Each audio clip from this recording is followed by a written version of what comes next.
¿Ya? Bien. Muy buenas tardes a todos los aquí presentes. Qué bueno que vienen a este seminario. El seminario que sesiona el último jueves de cada mes. Llevamos 3 semestres con el doctor Fernando Vizcaíno, Elena Nava, que no está ahora, y su servidora Natividad Gutiérrez. Iniciamos este seminario con el propósito de hacer un espacio propicio para la discusión, la información actualizada de eventos relacionados con los racismos y los nacionalismos. Afortunadamente, nunca nos ha faltado un tema, siempre hemos encontrado de qué hablar y también de suscitar discusiones provechosas, actualizadas y que están apuntando a las situaciones actuales. Bueno, antes de presentar al doctor Daniel Gutiérrez Martínez del Colegio Mexiquense, quiero aprovechar el espacio ahora que está aquí el doctor Vizcaíno para que los invite a una sesión que él tiene organizada para el 12 de septiembre. Si quieres aprovechar para invitarlos, para recordarles. Gracias. Esa sesión de alguna manera es complementaria o continuidad de este seminario. Va a ser el día 12 de septiembre a las 6 de la tarde en la Casa de las Humanidades en Coyoacán. El tema es la reconfiguración del nacionalismo y el gobierno actual, cuyo lema principal es la cuarta transformación. La misma expresión creo que revela mucho de la emergencia del fenómeno nacionalista y del cambio en su configuración. Yo les voy a compartir la invitación a través de los medios digitales. Entiendo que todos, o casi todos y todas, han dejado su registro por acá, ¿no? Entonces se lo hacemos llegar. Es el día 12 de septiembre, jueves a las 6 de la tarde en la Casa de las Humanidades. Gracias. Y sí, se va a transmitir. Muy bien, y para terminar con los anuncios, solamente les digo que el jueves de octubre, el jueves de septiembre, el último jueves de septiembre, la sesión del seminario va a ser sobre islamofobia y la conversión de mujeres, de mujeres al Islam. Y vamos a ver casos de México y de Lima. Así que están cordialmente invitados, invitadas, y pues dejen ahí su registro para hacerles llegar la invitación. Bueno, ahora sí voy a presentar al doctor Daniel Gutiérrez Martínez, a quien le damos la más cordial bienvenida. Le agradecemos mucho que participe en este seminario. La producción del doctor es extensa, ¿sí? Y pues si no iba a pasar mucho tiempo leyendo, lo cual no es justo, pero me voy a referir a sus líneas de investigación, de manera que así ustedes van a poder inferir cuál es la investigación, la docencia que el doctor Gutiérrez Martínez realiza. Bueno, sus líneas de investigación son en temas de etnicidad, de pueblos originarios, ciudadanía, diversidad, multiculturalismo, interculturalidad. También aborda las creencias, las identidades, la laicidad y los derechos humanos, y también, bueno, es un sociólogo muy original y incide en el debate de las teorías sociológicas. Así que con esta introducción, yo le doy la palabra al doctor Gutiérrez Martínez. Y si vas a usar PowerPoint, pues yo quiero sentarme ahí para poder bueno, ver. Unos 15 minutos. Todavía no.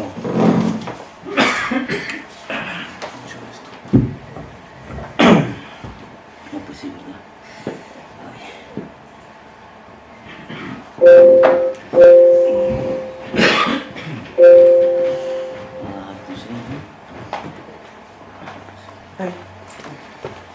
Bueno, ¿qué tal? Buenas tardes. Primero que nada, pues muchas gracias de asistir y mostrar su interés a venir aquí a esta charla, este conversatorio, que es lo que me parece más interesante. Deberíamos ya, en estos tiempos, si quieren llamarle posmodernos o actuales, ya también hacer los auditorios muy al estilo de lo que proponía Foucault, mesa redonda, para no generar estos distanciamientos, estas kinesias o estas proxemias, como le dicen, estas distancias culturales.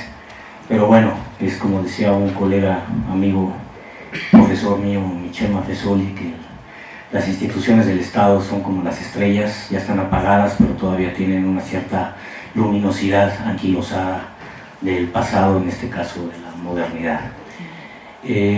Agradezco a Natividad que nos hemos conocido en varios foros, sobre todo de esta de ERIP, ¿no? Que es Ethnicity, Race, Indigenous People, que es un foro de GISA, del foro de sociólogos, que cada 4 años hacen su ritual, su misa de unos 4.000, 5.000 sociólogos, siempre coincide con el Mundial de Fútbol además.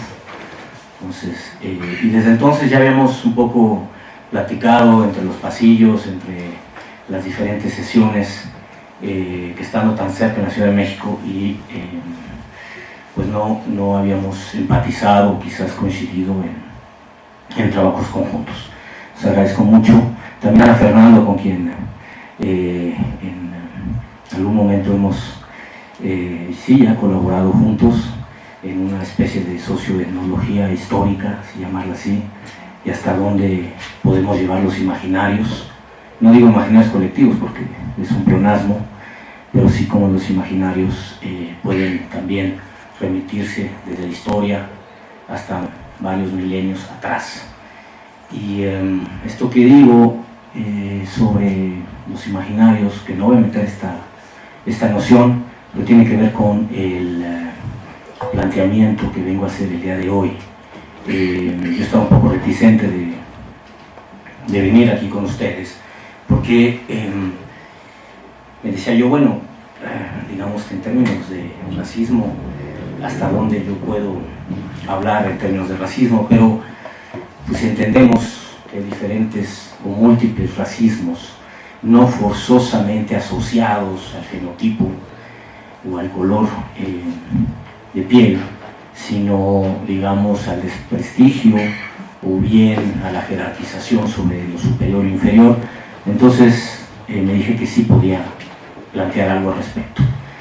Un poco mi deformación, aunque ya no soy tan apegado, pero desde mi licenciatura hice mi escolaridad en Francia y me tocó el boom un poco, por decirlo así, de la sociología genética, el estructuralismo genético de Bourdieu.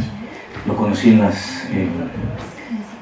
las manifestaciones del 95 y pues algunas nociones me parecieron interesantes.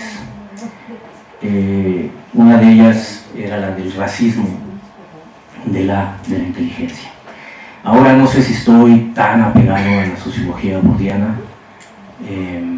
porque después estuve un poco con Maffesoli, pero parece que al menos nos puede esclarecer una serie de preguntas. ¿Y qué preguntas son? Si la construcción, por ejemplo, como dice el título, de las políticas educativas indigenistas, no tiene justamente un sesgo, no solamente de racismo de la inteligencia, que ahorita en un momento lo voy a definir, sino también una especie de imaginario, que yo llamaría un hábitus. Él no lo llamaría así, más bien yo lo llamo así, basándome un poco en su planteamiento, un hábitus metahistórico.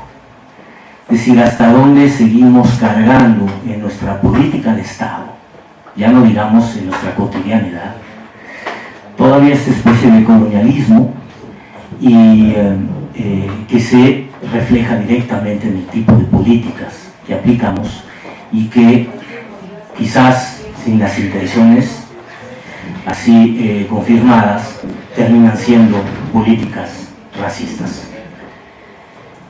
Entonces, este trabajo que les voy a presentar, en realidad yo creo que es ya un programa de investigación, porque empecé en 2005 a hacer una primera indagación. Luego, sobre todo en las comunidades otomíes, ñañús, hay toda una discusión, no vamos a hablar al respecto sobre ñañú otomí, ahí en Amialco, Querétaro, en las primarias de Amialco, Querétaro. Luego hicimos otra investigación muy paralela en el 2015, pero con los otomíes del Estado de México. ¿Y ustedes, me pego más? Me retiro más, ¿así está bien?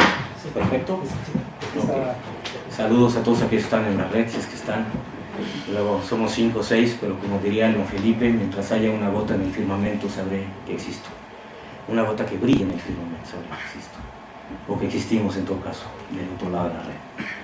En el 2015 quisimos retomar esta investigación que se había hecho en el 2005 en las escuelas de educación básica, llamadas bilingües, en comunidades otomíes, pero esta vez en el Estado de México. Yo vengo del colegio mexiquense, entonces era un poquito más consecuente y lógico que se hiciera desde ahí. Y estamos preparando el trabajo de campo para que en enero lo hagamos en el Valle del Mezquital.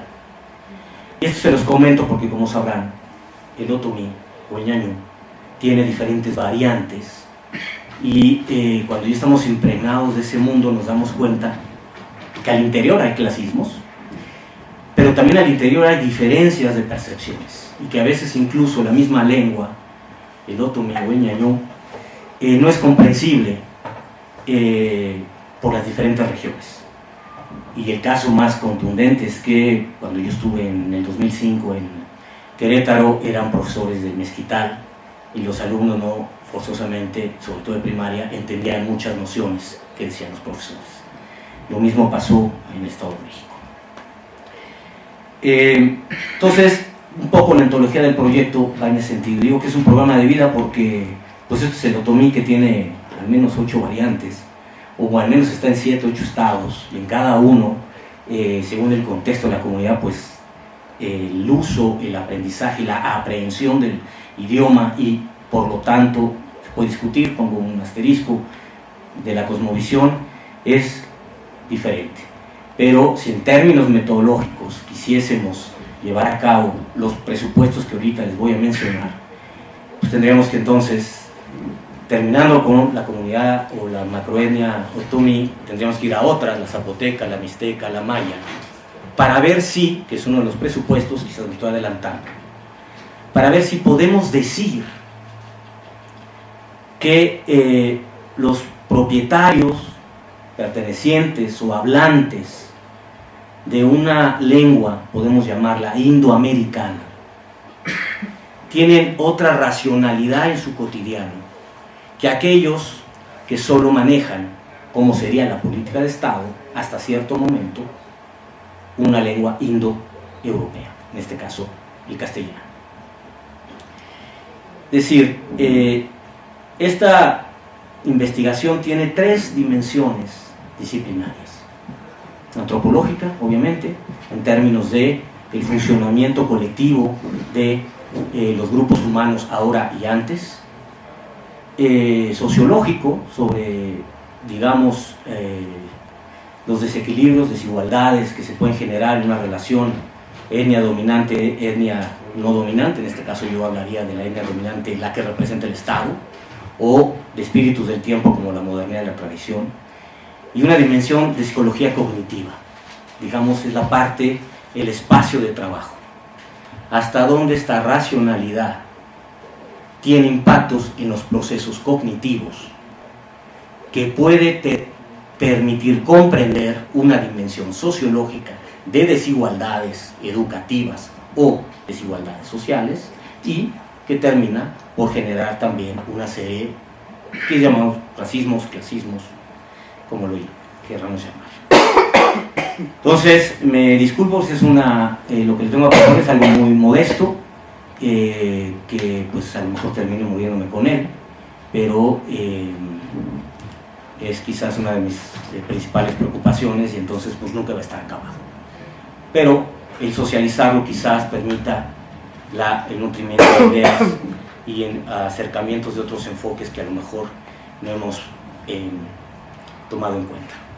El año pasado, cuando todavía estaba Silvia Smelkes en el INE, el Instituto Nacional de Evaluación Educativa, no sé cómo decirlo a veces, quizás de una manera cínica, vamos a decirlo así, cuando hablamos del cinismo, en realidad filosóficamente hablan de los cínicos comían la comida cruda, se supone que decían la comida cruda, pero ya en nuestros tiempos cinismo se ha vuelto un poco lo contrario, no queremos decir las cosas como son, y quizás simplemente haya un velamiento. Pero decía que no hay manera, o que no se han hecho suficientes formas de evaluación educativa, sobre todo en educación básica, en aquello que el Estado llama pueblos indígenas.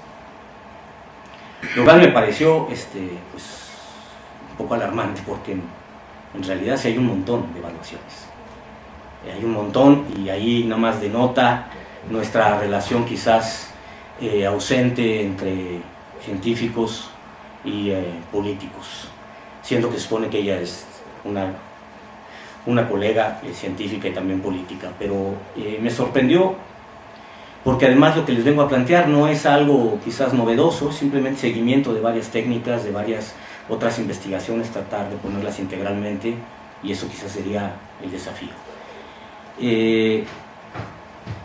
Por el otro lado, lo que tiene que ver con lo que llaman educación indigenista, tiene un debate intrínseco, yo no diría de 20 años, de 500 años, ¿no? Si es que a estas culturas, si tomamos la palabra indígena literalmente, es del lugar. Entonces todos somos indígenas de algún lugar, así que todos somos indios si quieren, todos somos indígenas. Si lo decimos así, lo acepto. Pero ya cuando hablamos de políticas indigenistas, pues ya tiene otra connotación histórica e incluso jerárquica. Pero siempre ha habido esta discusión en términos de que vamos a hacer una educación desde el Estado indígena, es decir, monolingüe, vamos a convertirlos a la castellanización, o bien lo hacemos bilingüe, después incluso bicultural, con esto que pueda significar. Después, ahí me parece que ya nada más fue para estar en el Concierto de Naciones, multicultural, ¿no? Y después incluso hay esta pretensión falaciosa, quizás para creer que todas las intenciones son todas las buenas intenciones hasta el camino del infierno, que decía Homero, más bien, todos los caminos tienen buenas intenciones hasta la del infierno, más o menos por ahí decía. Vamos a suponer que son buenas intenciones las políticas de Estado, educativas para las poblaciones comunitarias, pretende que sea intercultural. Y yo creo que a lo mejor hay intenciones, pero políticas interculturales, estamos muy lejos de eso. Quizás no hablemos de ello, pero podemos marcarlo. Desde los 90s, recordemos, los 92, Premio Nobel de la Paz, Rigoberta Menchú, la mención del Año de los Pueblos, que ahora ya es hasta festivo. Se plantea una educación incluso multicultural, pensando que multicultural, no sé si lo tienen luego bien claro los colegas, pero en todo caso pensando que multicultural sería la traducción en las lenguas locales de los libros de texto gratuitos, que en México se establece como una política bastante singular con respecto a otras partes del mundo.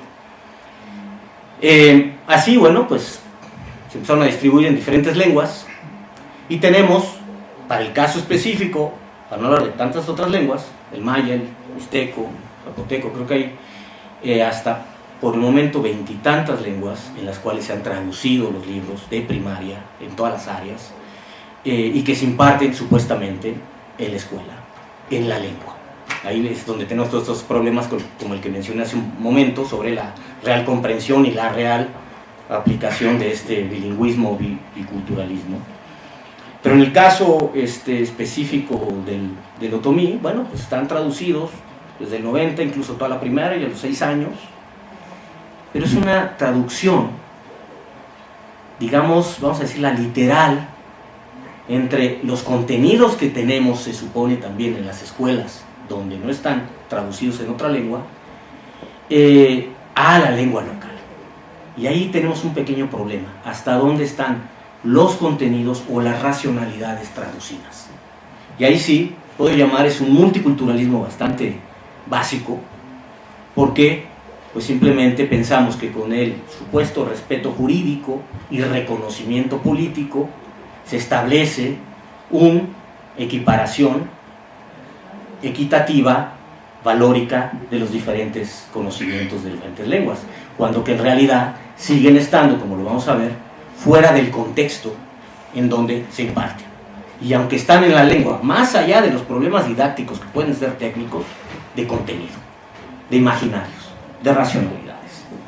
Esto sin contar que si bien ha habido avances en el sentido de que hay cierta población cuyo contexto cultural es bilingüe o bicultural, no forzosamente hablándolo, pero que lo han vivido sobre todo en la época de la infancia, pues ha aumentado en términos de terminaciones académicas hasta llegar a la universidad.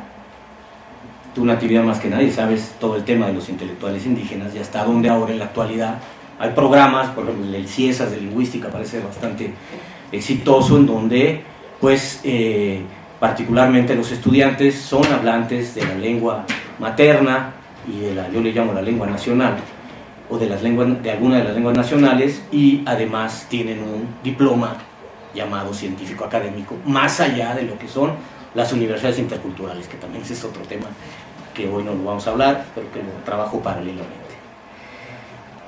Más allá de esos éxitos, vamos a decir, esos avances, sigue siendo algo de manera bastante contundente lo que llamaría la sociología una movilidad social no exitosa. Es decir, con esto que además ya no se reprueba a los alumnos, pues sigue estando los chicos en educación primaria y con trabajos llegan a la secundaria, con trabajos llegan a la educación media, ya no digamos a la universidad. Sí se puede hacer un trabajo muy específico sobre aquellos chicos, jóvenes o personas que llegan hasta la universidad.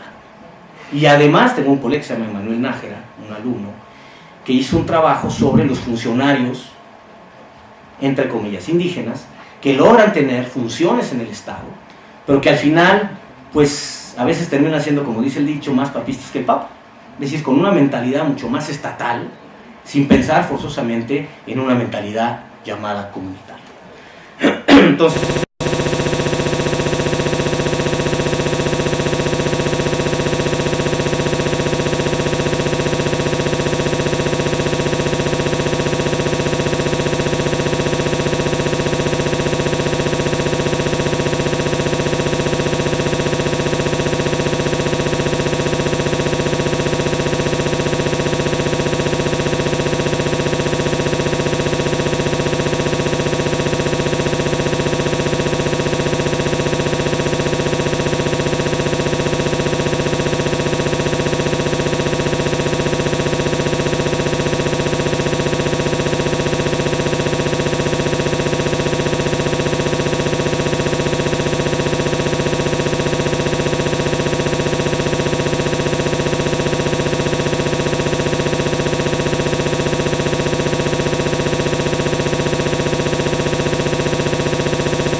y las lenguas indoeuropeas tienen una gramática llamada egocéntrica. Al rato voy a dar 2 o 3 autores que hablan sobre esto. Pero básicamente lo que están diciendo es que en las lenguas indoamericanas prepondera el entorno y hasta el final de la frase viene la persona. Vi que estabas en este diploma del Villorrutia, ¿no? De las literaturas y lenguas mexicanas, creo que le llaman indígenas también, creo que Bolovier, porque a mí no me gusta ese término, pero bueno, todos los colegas que son poetas bilingües, pues hablan justamente de esta asociación, y si uno hace una especie de estructuración de la poesía en lengua materna, en lengua nacional, vamos a ver que siempre hay una asociación a la naturaleza, a los animales, etcétera, más allá de la cuestión de protesta que hay también vinculada en las temáticas. Y ahí todo lo que ellos plantean sobre la dificultad de traducción de su lengua materna al español, ¿no? Tan sencillo como en Notomí Hamadí no significa gracias, sino que el Dios, el entorno te lo agradezca o te bendiga. No es lo mismo decir que el cielo te bendiga o que el cielo esté contigo que decir gracias. Claro, la traducción la dicen gracias, pero si uno lo hiciera literalmente entenderíamos lo que les estoy diciendo, ¿no? Primero está el entorno, y esto no es una visión específica de los pueblos, yo llamo pueblos comunitarios, en particular con lengua y tradición milenarias, sino toda cultura humana, todo ser humano. Nosotros vamos a los griegos presocráticos y había este mismo tipo. La filosofía aristotélica es medio holística, se puede asociar, pero en fin. Nada más quiero dejar claro que no se trata de este folclorismo, exotismo, de que es solamente en los pueblos y comunidades que el Estado llama indígenas, sino es característico de todas las sociedades humanas. ¿Qué es lo que cambia? La preponderancia de lo que llamamos la modernidad. ¿Sí? Ahí Weber habla mucho al respecto. En fin, de hecho, termino nada más diciendo en este debate de la Cámara de Diputados, que a través de eso hay quienes dicen ¿para qué sirve? Y otros dicen, los que dicen ¿para qué sirve? Son realmente dicen ¿qué gasto para el Estado? Pero hay quienes abogan por una educación que llaman indígena, es decir, la noción de indígena ya se volvió, ahora antes era peyorativa, ahora denostativa, un poco como de Black Power, antes de irte negro, y después se convirtió en una noción, un concepto de empoderamiento, o ahora queer, o ser, es decir, o ser homosexual, es decir, todas estas nociones que tenían un señalamiento, un estigma, ahora se vuelven de conceptos de empoderamiento. Pues hablan de educación indígena, es decir, que no queremos que el Estado esté en nuestras formas educativas, pero sí queremos que el Estado nos apoye, porque ese es nuestro derecho. Los lingüistas ya llaman a esto nichos de lenguaje. Ahí en Chihuahua hay una investigación muy interesante, donde están dando cuenta que al menos las 4 o 5 lenguas maternas, no el castellano, que están vivas, la que más prepondera, que tiene el 100%, las demás tienen, salvo el tepehua, están en vías de, perdón por la palabra, muramiento, o de que están muriendo, de extinción, no quería llamar extinción. El tepehua no tanto, porque tienen una conexión con el narco, y entonces el tepehua lo usan para el código, y pues nadie los entiende, ni la policía, ni nadie, ¿no? Pero el otro es el menonita, que es el sajón bajo, que ni siquiera es como una especie de alemán-inglés. Pues está al 100%, se está reproduciendo, se está exportando. ¿Por qué? Porque todas sus escuelas, toda su educación, toda su convivencia es en la lengua sajona, que es un sajón, un alemán bajo. Entonces, los lingüistas hablan de que en términos de políticas públicas hay que tener una educación indígena donde todo tenga que ver con la lengua, ¿sí? Aquí cada quien pensará como quiera ver. Es difícil, yo abogo porque, bueno, al tener esto que está discutiendo en la Cámara de Diputados, al menos sirve de una comprensión menos racista, menos clasista, el aprender una lengua materna, una lengua local, si queremos llamarlo. En fin, digamos que más o menos está ahí este panorama en torno a la asociación entre educación y lenguas maternas, o lo que el Estado llama políticas de educación indigenista. No es lo mismo, pero así lo llama el Estado. Con un pequeño bemol, me ha tocado, no sé si a ti, tú que estás en actividad y luego en estos asuntos también, unas contradicciones tremendas en donde pues, hay intelectuales, hay poetas, hay escritores en su lengua materna y sus hijos no la hablan, ¿no? Entonces conocemos toda esta historia de que me da pena hablarlo, no quiero, o para qué me sirve, etc. Por el otro lado tenemos esta efusión que llamo del reavivamiento de la diversidad, en donde pues, vamos a hacer ahora rap en lengua materna. Poco tiempo va a haber un festival de lengua rap, hip hop y todo esto, ¿no? Y hay los puristas que dicen eso no es comunitario, indígena, en fin, según el término que queremos usar. Que no vamos a hablar de ese tema del concepto de indigenista. Entonces,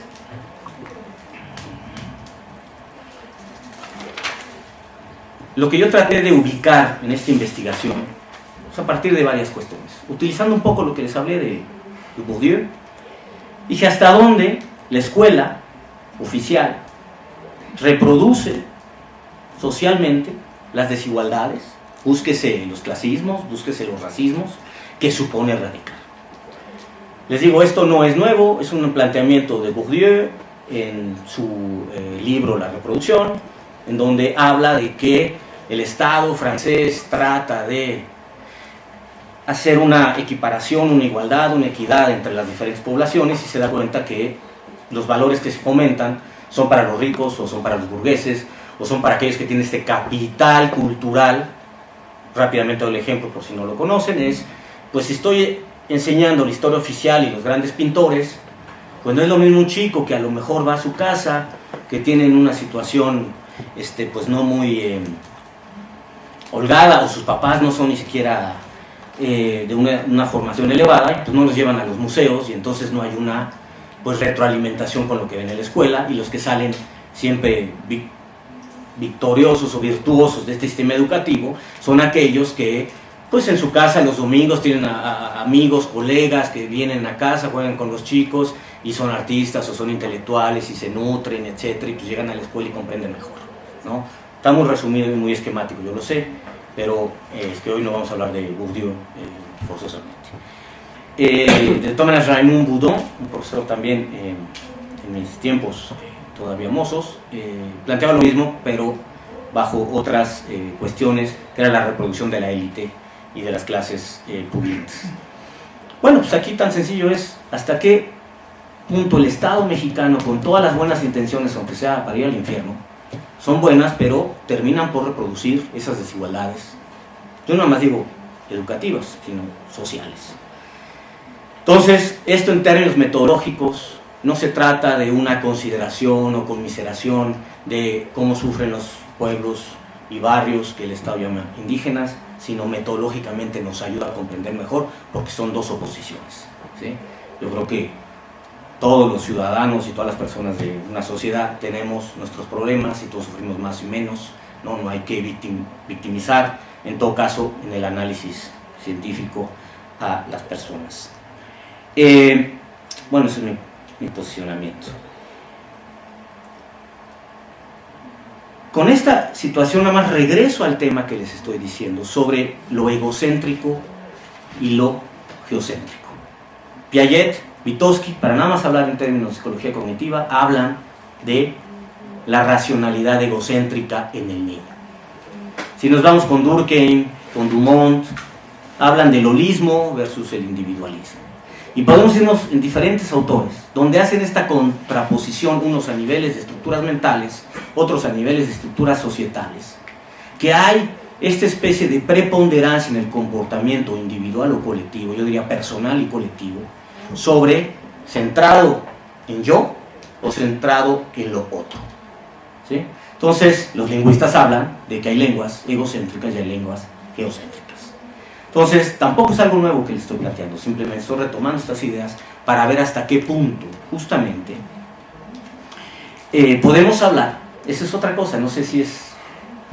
Lo dicen mucho mis colegas antropólogos, yo soy etnosociólogo en todo caso, y ya me estoy convirtiendo en ociólogo, ya de sociólogo no quiero volver ociólogo, y de etnólogo me voy a volver enólogo, creo que es más divertido. Pero Enólogo. ahí está, Enólogo. Sí, yo voy a ser un ociólogo enológico. Al ratito me voy a tomar una copita de vino por ahí, a ver, con unas nada más para probarlo. Pero hay esta situación de mis colegas que yo se las quiero comprar. Simplemente porque creo que, al menos en términos mentales, estructuras mentales existen en toda sociedad humana, en toda persona. Pero ¿hasta dónde podemos hablar de una diferencia, o quieren llamar una diversidad, de racionalidades entre los pueblos? Se habla, dentro del estigma y la noción de indígena, también se habla de que los indígenas, whatever that means, perdón por el uso por mi French, disculpen por mi francés, pero tienen una mentalidad comunitaria o colectiva. Digo, yo los trabajos que he estado y luego cuando estoy yo ahí, y créanme que me he vinculado bastante desde el 2000 en diferentes espacios y comunidades con lengua materna, a veces no los veo muy colectivos o muy comunitarios. A veces creo que son solidarios, que es diferente. En una situación de supervivencia constante, de sentimiento quizás de opresión, pues hay esta especie de obligación de solidaridad. De hecho, la palabra tequio puede traducir estar en medio entre una actitud colectiva y una solidaridad, que incluso el presidente de ustedes actuales, que yo estaba volando cuando estaban en las elecciones, y además digo que no voto, se usa la palabra tequio para todos los domingos y para hacer faenas, etcétera, ¿no?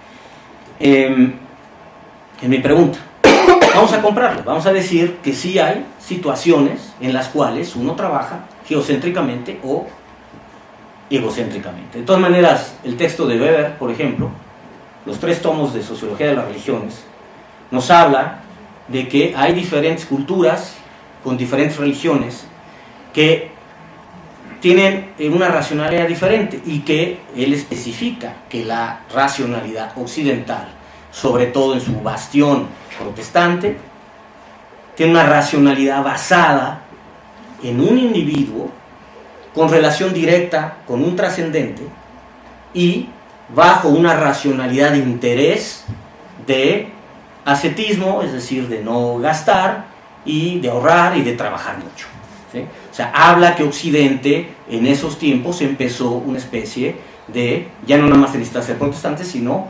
digamos, ya en el modus vivendi, de esta, vamos a llamarla, si quieren, individualismo metodológico o individualismo racional, en fin, los conceptos varían al respecto.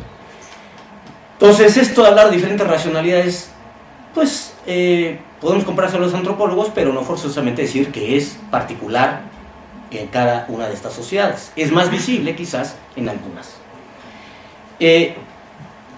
Quizás podemos entonces hacer el postulado que hay una especie, como diría Weber, de racionalismo instrumental, individualismo si quieren, versus un comunitarismo, yo llamaría mejor un colectivismo, porque comunitarismo se confunde con el opuesto al liberalismo en el ámbito del multiculturalismo. Y comunitarismo y liberalismo son 2 vertientes opuestas de una misma tradición filosófica, que es una tradición filosófica política, que es el multiculturalismo. Pero no vamos a hablar hoy de todo esto del multiculturalismo, pero quédese que cuando hablan de liberalismo versus comunitarismo estamos hablando de lo mismo, nada más que uno apoya a la comunidad y la obligación que tiene el individuo, y el otro la decisión autónoma del individuo. Por cierto, en el mito de la caverna de Platón van a ver perfectamente esta idea del individuo que se sale de la masa, de la sombra, del desconocimiento para encontrar la luz, ¿no? Y de ahí el iluminismo. Y acuérdense del primer verseto de la Biblia que dice: separarás la luz de las tinieblas. Así que no quiero decir que tenemos en el sistema occidental una vertiente de raíz judeocristiana, pero hay muchas coincidencias al respecto. Pensemos entonces que así como hay diferentes racionalidades, yo las traduzco un poco empezamos por el animismo, politeísmo, enoteísmo, preferencia de un solo Dios sobre los otros, monoteísmo, luego secularismo, según esto, una objeción, echar a un lado la religión, pero en realidad es una transfiguración de lo político, luego lo multicultural, luego lo intercultural, y ahora regresamos al mismo animismo, pero un animismo posmoderno. Y si no ven el 21 de marzo, como todos queremos la luz del sol, y practicamos yoga y otra serie de cosas, pero bueno, eso se cruza con otra investigación que tengo sobre la multirreligiosidad. Si me la compran o hacemos como el postulado, vamos a ver si lo hay, un holismo y un individualismo, un geocentrismo y un egocentrismo. ¿Hasta dónde podemos hablar que las comunidades y pueblos comunitarios preponderan una racionalidad colectiva, comunitaria? O bien, ya sea en el marco monocultural, que nada más hablen su lengua, bicultural o multicultural, como quieran. ¿Hasta dónde podemos hablar de un sentido de pertenencia colectivo, barrios, o un sentido de pertenencia individual? Como está construida la sociedad es: yo soy un individuo, soy autónomo de mi etnia, mi familia, mi religión, porque se supone que yo decido en libertad y autonómicamente, sin influencia de los demás. Habría que ver si la ropa que elegimos realmente la escogemos por autonomía, o hay un imaginario ahí donde sentimiento de pertenencia, si yo me he visto de tal o cual manera. Hoy me puse el disfraz de académico serio, pero en realidad luego estoy de hipioso ahí en el centro. Entonces, hasta dónde somos autónomos, o esta invención del individuo la podemos postular como cierta hace 2500 años. Pero bueno, disculparán mi deformación en sociología de las religiones. Y bien, la pregunta entonces aterrizada quizás: ¿hasta dónde la escuela prepondera, la escuela del Estado prepondera una racionalidad instrumental, individualista, un sentimiento de pertenencia individual, una modernidad versus tradición, y hasta dónde están en choque cognitivamente y en competencia diferentes racionalidades, en lo que yo llamo la doxa del aula, las costumbres y morales del aula versus la doxa del hogar? Y si eso no nos permitiría hablar de que hay una desigualdad educativa, aunque traduzcan los libros de texto en la otra lengua. Porque recordemos que esa formación educativa tendería a que uno tenga una racionalidad en el mundo del trabajo, que tendría que responder a esta planificación de pensar en lo que racionalmente lo que uno va a hacer, cómo lo voy a cuáles son mis intereses, qué quiero hacer a futuro, cuando a veces les dan el dinero de oportunidades y se gasta en la fiesta patronal, porque es más importante la fiesta patronal que el llegar a tener un diploma. ¿Cómo lo investigamos aquí entonces? Puse yo según tengo 35 minutos, me dijeron que 45-50, por si ya se empiezan a desgastar mentalmente. Pero no me voy a ir muy rápido, voy a ir un poco rápido, aunque espero tratar de cualquier cosa que deseen, lo vemos en las preguntas, es un poco amplio, pero pensé que era importante mostraros el mapa de sitio del proceso metodológico. Por un lado hablo de un análisis institucional y por el otro lado de un análisis instituyente en torno a las políticas educativas indigenistas.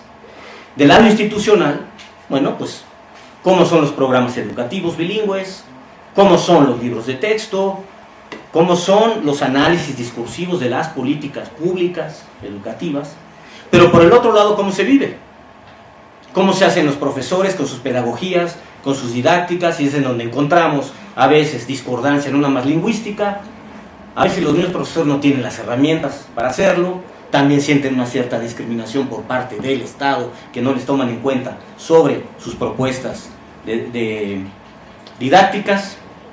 De ahí entonces hacer un trabajo de campo, que es el que yo les voy a mostrar, y después hacer, digamos, entrevistas tanto a los directores y políticos de estos programas educativos, como ir a las escuelas mismas, entrevistar a los padres de familia o padres, madres de familia. Por cierto, el diccionario español ya quitó que no hay que decir padres, madres y estar diciendo, creo que le quitaron, ¿no? El nombre de incluyente de género, por si no lo sabían, para que ya no compren, quien no está de acuerdo, ya no compren el diccionario de la Academia Española, en fin. Y fuimos al menos a 3, Toluca, Temuaya, Jiquipilco, en fin, entrevistas a los padres. Ahora, Fuimos al aula, fuimos a las familias, fuimos a ver justamente qué pasa en el aula y qué pasa en las familias. Fuimos a preguntarle a las abuelas, a los abuelos, casi la mayor parte del tiempo, curiosamente, encontramos más hablantes mujeres de la lengua materna que varones, sobre qué les decía las palabras que estaban en los libros de texto. Muchas ni sabían qué eran, sin hablar todo el tema de la escritura y la oralidad, que muchos lo hablan y no lo escriben, pero es otro tema que no discutimos aquí, pero también es muy interesante. Y también sí, cómo veían las imágenes, ¿no? Lo hicimos con los abuelos, hicimos con los padres de familia, y cuando se podía, con los niños acompañar a sus padres, porque en las aulas ya los hacíamos solo con ellos. Justamente para ver si había este choque, como le dije en la última pregunta. Hicimos etnografías, hicimos del lado instituyente ejercicios cognitivos, que es lo que les voy a mostrar, materiales, dibujos, y la etnografía del lugar.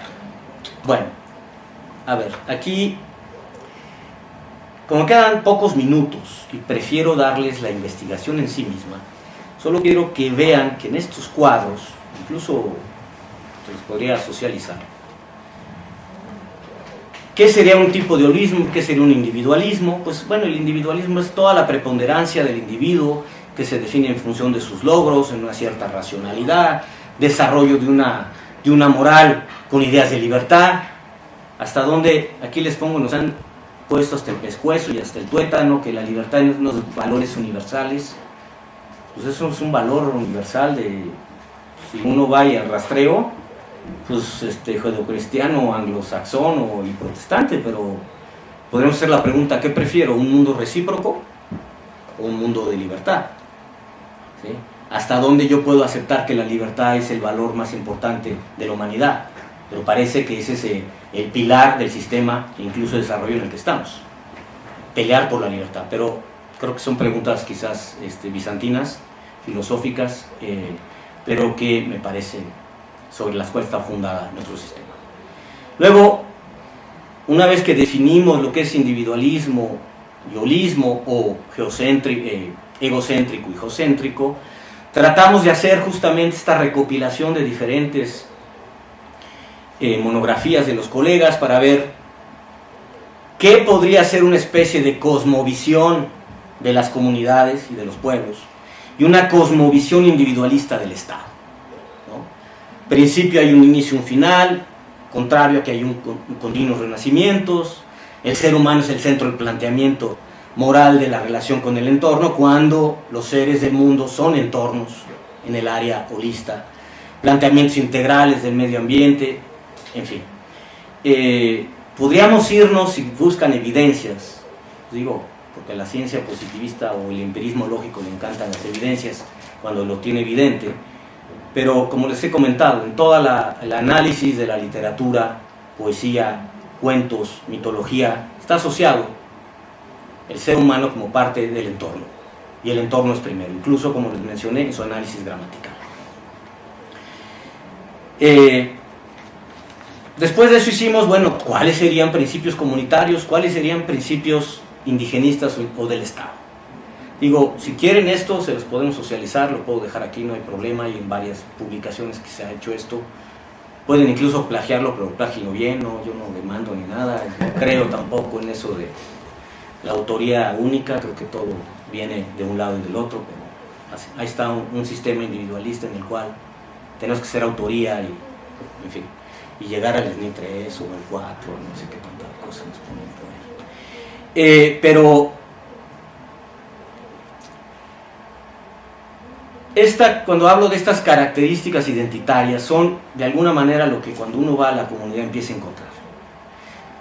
A ver, les digo, a mí la única pregunta que tengo es, ¿hasta dónde realmente es una ética, como lo llamaría Weber, una ética de vida, o es una obligación? ¿Hasta dónde yo soy colectivo o soy solidario? ¿Sí? Dejémonos en esto. Pero el hecho es que uno está en comunidad y, si bien uno tiene personalidad, no puede decidir por sí solo. La figura del ejido me parece que es la más interesante, porque uno aparentemente es propietario de una tierra, pero si es de ejidal, pues no puede uno decidir venderla a quien sea o a quien quiera, hay que preguntar en la comunidad, y hay que llevarse bien en la comunidad, porque si no se lleva uno bien, hasta la tierra le quita, ¿sí? Entonces, vamos a decir que sí hay un sentimiento de pertenencia colectivo, más allá de cuáles podrían ser las diferentes variantes o variables que nos lleva a actuar así. Ojo, en comunidades y en barrios con una lengua indoeuropea, como podrían ser los comunitarismos o colectivismos medioambientales, o algunos otros fenómenos grupales, llámeseles tribales, pues también tienen este sentimiento colectivista. Es más, creo que, me lo permiten decir, está un poco de moda el ser colectivo, el ser recíproco, el ser solidario y todo este tipo de cuestiones, ¿no? Entonces no es particular y exclusivo de una comunidad en específico.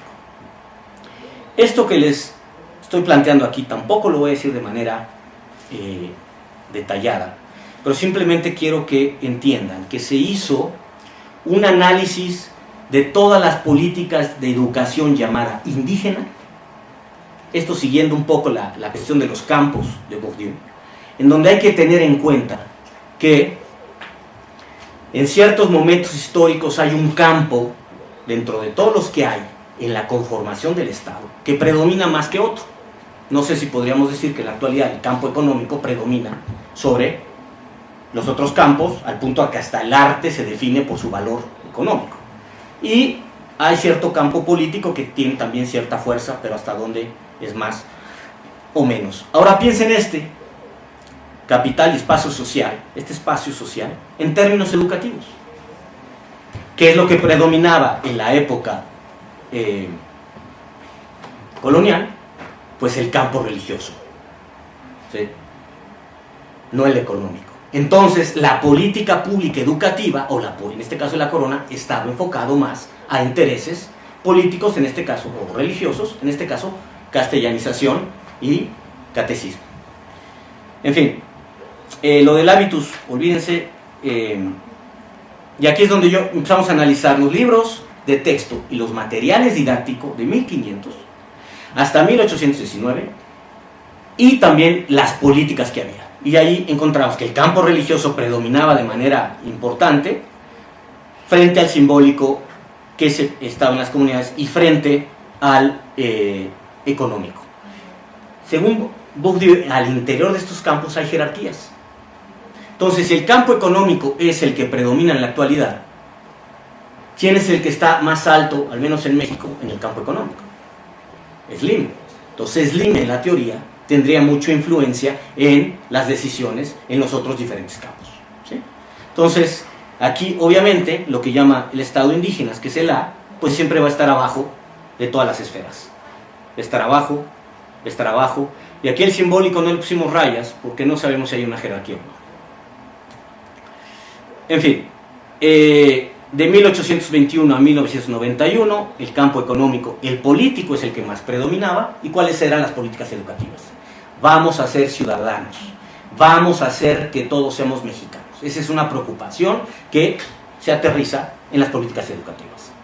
Y de ahí que tengamos mucha castellanización hasta 1992, que se decide que sea de diferentes lenguas. Y en la actualidad, bueno, época globalizada, es el campo cultural el que predomina en las, digamos, en el ámbito de la educación, en términos de política educativa.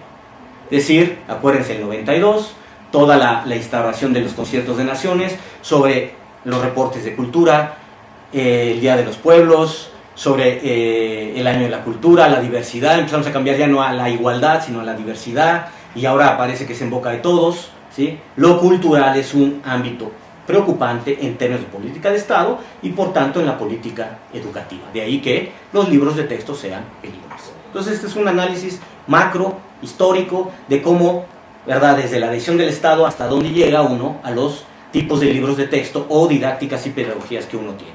Tampoco me quiero ir muy lejos de eso, y tampoco voy a hablar de este análisis porque quiero irme al trabajo de campo, pero hicimos lo mismo, pero en términos de los libros de texto. todos los libros de texto que aparecieron desde 1500 hasta la actualidad, dedicados o enfocados a lo que llaman comunidades indígenas. Como vemos aquí, hay unos que y repite lo mismo, es decir, hay castellanización, hay catecización, hay todo el tema. Esto es interesante, lo puedo decir, lo que yo rescato que todavía se ve como una luz apagada, como esta estrella que les hablé, es la memorización y la obediencia, ¿sí? Todavía la traemos hasta ahorita. Si se fijan en la escuela primaria que tenemos en México, es obedecer, acatar, y no se promueve forzosamente o bien el trabajo colectivo, o bien la iniciativa, o bien la creatividad. De ahí que se esté buscando un nuevo sistema educativo y toda la reforma educativa, no la laboral de la que estamos hablando, sino en términos de pedagogía y de didácticas. La misma situación nos vimos en la época independentista nacionalista, que yo le llamo el racismo de la inteligencia, y aquí podemos entrar al término del racismo de la inteligencia. ¿Qué es el racismo de la inteligencia? Es simplemente pensar que a través de los títulos nobiliarios que uno tiene, expedidos por el Estado, tiene uno un saber superior, en todo caso legítimo. Una cosa es ser legal y otra cosa es ser legítimo. Puede ser legal, pero no forzosamente legítimo, pero se construye el discurso en el cual tener tal o cual diploma es saber más que los otros. Y ustedes, no tengo yo que estárselos diciendo, ustedes saben perfectamente la historia de la educación en México, en donde el objetivo principal era la ciencia positiva. Algo que ustedes pueden ver claramente es en la llamada salud del Estado. Hasta hace poco, pero antes era la medicina hipocrática. Poco a poco ya le empiezan a meter y aceptar, por ejemplo, esto fue en los 90s, de la acupuntura en el sistema del IMSS, como un saber medicinal y de curación paralelo al hipocrático, ¿sí? Allá en Yucatán están poniendo hamacas como una, digamos, complementariedad de esta medicina hipocrática, o el famoso Hospital de las Culturas de San Cristóbal de las Casas. No sé si han ido, pero es un poco curioso, porque está chiquito donde están las hierbas, los temazcales, las formas de curación que luego se han vuelto muy de moda, y al ladito el hospital con la medicina hipocrática, con una ventana de vidrio. Pregúntenme cuándo se han bajado los médicos a conversar o con las parteras, o con los curanderos, o con los curanderos de hierbas. Es más, ni siquiera está incluido en la medicina, en el seguro popular.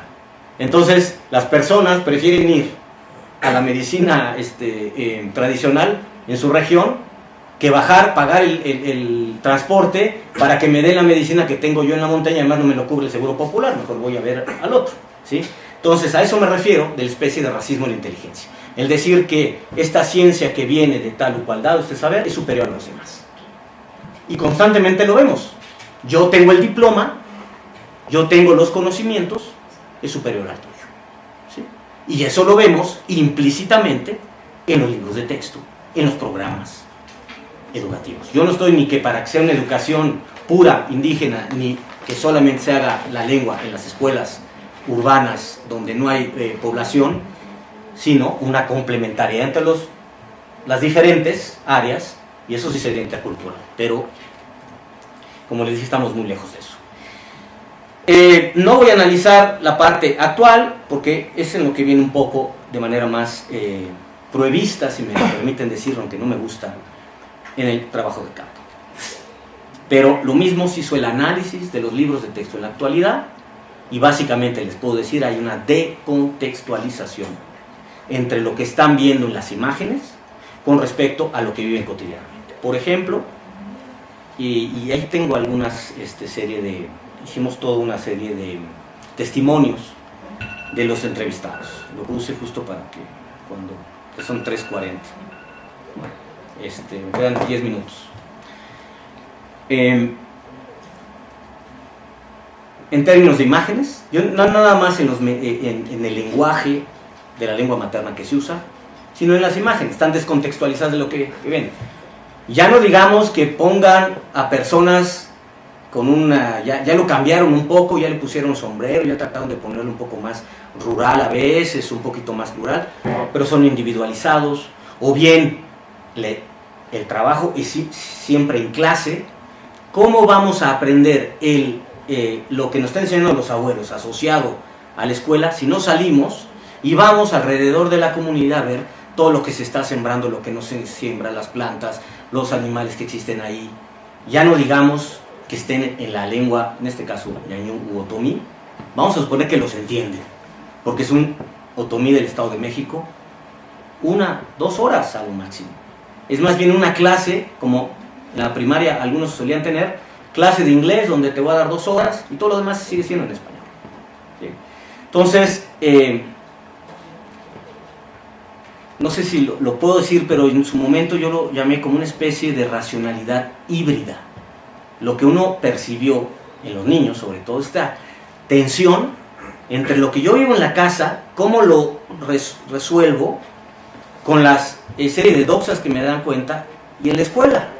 Y ya cuando estoy yo por mí, salgo de la primaria y voy al resto, pues como que no sé una y no sé la otra. Entonces, hay un proceso de hibridación en donde ninguna de las dos racionalidades se informa. Aquí si me permiten, lo más complicado, aquí vamos a ver una especie de fotos para que ustedes tengan cuenta de cómo empezamos a aplicar una serie de ejercicios, porque esto es lo más complicado.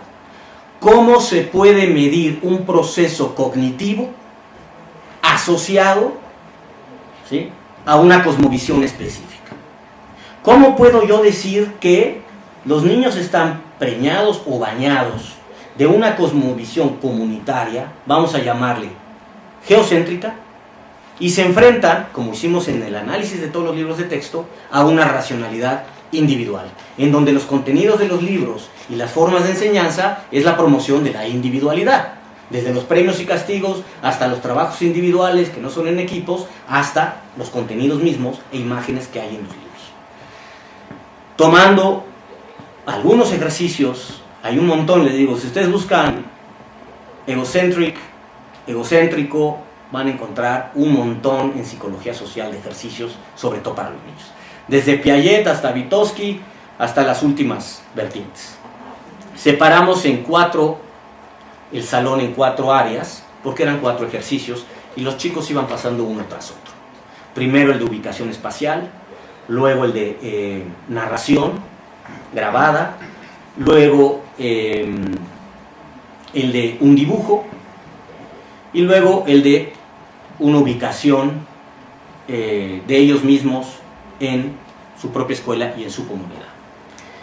Otra que le incluimos, pero al final no lo analizamos, es que nos contaron un poco de su casa. Pero eso era más que nada al principio era como ver hasta dónde tienen contacto, pero también nos empezamos a enterar de una serie de situaciones de violencia intrafamiliar complicadas que pues más bien se tenían que canalizar por otro lado y no las podíamos forzosamente meter en esta investigación. Bueno, este es un ejercicio espacial. En la foto ven un rombo, un cuadrado, además de diferentes colores. Haga de cuenta que tenemos, el ejercicio era, te voy a dar estos 5 figuras geométricas, ¿sí? Ponlas como tú quieras. Las ponían como ellos querían. Decíamos, cierra tus ojos. Bueno, algunos decían, cierra tus ojitos. También tengo que aclarar, algunas veces nos acompañaban hablantes de lengua otomí, sobre todo que están en la UPN, hay bastantes, y que estaban pues muy contentas de ir a la comunidad a decirles también en otomí, aunque se ponían, se chiviaban, como decimos los niños cuando les decían, como que no agarraban mucha confianza porque algunos no habían dicho que hablaban la lengua, pero en fin, entendían. Y después le decíamos, tápate los ojos, voltéate. Se volteaba al otro lado. Les regresamos las figuras y le decíamos, ahora ponlas tal cual las pusiste. Bueno. Entonces, hagan de cuenta, pongan el cuadro amarillo, digo el cuadro, el triángulo verde. En el ejercicio hay, cuando dijimos voltéate del otro lado, se supone que estas son sus orejitas de la persona, o sus pies. Es visto desde arriba. Nunca vieron que un sombrero, bueno, pues es que esto es cabeza redonda. Y al día siguiente, fíjense cómo está. Voltéate y acomódalas igual. Algunos contestaron de esta manera. No sé si ya vieron. Literal, como decimos. Literal, el triángulo lo pasaron del otro. Hagan la prueba con sus sobrinos. pero ahorita van a ver la variante que pusimos. Y hay otros que, les aseguro que la mayoría lo haríamos así, lo ponían así. Ahí está el triángulo, del otro lado. Si te vas a girar, lo vas a poner del lado izquierdo. Si lo puse del lado izquierdo, cuando me giro, lo pongo del lado izquierdo. Ahí es donde nosotros, según los ejercicios, decimos, cuando tú lo sitúas del lado izquierdo de tu persona, es que tienes una mentalidad egocéntrica. Si tú lo planteas tal cual, es geocéntrica, porque lo que te importa es el entorno. ¿Sí? Bueno, aquí anotábamos un poco resultados, el 1 o el 2, número, qué grado y la edad, si es hablante, si su familia es hablante, cuáles son los resultados, geo o ego, según cómo lo respondían. Bueno, aquí están un poco de datos. Cuando se trataba, fíjense, de hablantes con familia hablante, los de 5 años al final terminamos por ponerlos como más bien una especie de mediador, por la teoría de Piagetiana, que hasta los 6 años empiezan con cuestiones de absorción de espacio. Pero empezamos hablantes con familia hablante, la mayoría respondían egocéntricamente, que es el verde. ¿Sí? Bueno, aquí están todos los resultados, pero de ellos. Aquí está la respuesta. A ver. Opa. Aquí está la del dibujo, pero aquí está. Espacial. Los que eran ejercicio espacial, no es que no. Esta. Hablantes con familia hablante, ego 350, geo 543. O sea, 543 niños en total. El anterior era por edades. Aquí se lo estoy dando en global. Respondían literalmente. No hablantes, familia hablante. Es decir, ellos no son hablantes, pero su familia es hablantes. Ego, geo. Había un cambio. ¿Sí? Ejercicio espacial de no hablantes con familia no hablante. Ego, 134. Y geo, 62. Si lo desmenuzamos, ¿sí? 6 y 7 años contestaban geo para aquellos que son familia no hablante y no hablantes. Bueno. Hicimos lo mismo con el tema de la narrativa. Los grabábamos, cuéntanos una historia y un poco tratábamos de decir, a ver si lo tengo aquí, a ver. Esto es lo egocéntrico, lo geocéntrico, a ver. Su historia la analizábamos, también según otros ejercicios, es cuántos personajes había, si había protagonistas, si había bueno y malo, ¿no? Si ellos se presentaban como el protagonista o había un héroe. Hicimos el mismo ejercicio, contando la historia, la decorticamos y encontramos hablantes y familia hablante geo. Ya con esto tengo que acabar. Sus historias eran de muchos personajes, no había uno centralizado, metían por todos lados, y no forzosamente el bueno, todo el tiempo era el mismo bueno. ¿Okay? Cuando era hablantes, familia hablante, en actividad narrativa, bueno, y en no hablantes, familia no hablante, geo 29, 101. ¿Sí? Es decir, aquellos que no eran hablantes, si su familia no era hablante, o que decían que no era hablante, preponderaba lo egocéntrico. En fin, déjenme, aquí está más o menos geocéntrico, las diferentes variaciones, y egocéntrico también había en la narrativa un punto en donde álgido, principal, el que se elegía. Cuando vemos narrativas occidentales es así como se construyen los guiones. En fin, había el de figuras, había el de narrativa y había el de dibujos. El de dibujos será el mío. Si tú haznos un dibujo de tú con tu familia. Bien. Si lo ponían en el centro, si ponían uno y si lo ponían más grandote, estábamos analizando que había una actitud egocéntrica contraria, a donde ponían varios, ellos no se ponían como los principales, sino alrededor con muchas otras personas. ¿Sí? Esto se puede discutir, esto se puede poner en una serie de debate con los psicólogos sociales, pero lo que a nosotros nos empezó a interesar es que había una serie de coincidencias. Ahí viene la contraparte metodológica. Si uno se va a la ciudad, si va a una escuela primaria de educación básica, con los mismos niños, que no nada más no son hablantes, su familia no es hablante, pero en un contexto cultural o monocultural, que yo llamaría urbano occidental, la respuesta es contundente hacia lo egocéntrico. ¿Sí? Por eso les decía que eso es un programa de trabajo, porque si queremos hablar de esta especie de metodología, también tenemos que hacer, y eso también hubo otra variante, cuando eran niños otomís en Toluca, no en Temuaya o Jiquipilco, que es más rural. Bueno, pues ahí vamos, seguía preponderando cuando eran hablantes con familia hablante, lo geocéntrico, pero en menor distancia que lo egocéntrico. Entonces quizás la condición de ciudad también tenga que ver con esa situación. Son 3 o 4 ejercicios que les llamamos psicocognitivos. Pero para quererlo hacer contundente, tendríamos que hacer, primera, o ese es el proyecto, todos los otomís de Querétaro, de Puebla, de Veracruz, del Estado de México, de la Ciudad de México, además que estén urbanos, que sean rurales. Después quizás hacer lo mismo, pero con otros grupos culturales o otros grupos lingüísticos, y siempre con la comparación de aquellos que son monolingües, ¿no? Y incluso bilingües o multilingües, pero de la lengua indoeuropea. Porque uno puede irse a una escuela en donde enseñen inglés, francés y español, o castellano, pero la estructura gramatical y la educación y el contexto prepondera lo egocéntrico. Ahora, ¿a qué voy con todo esto?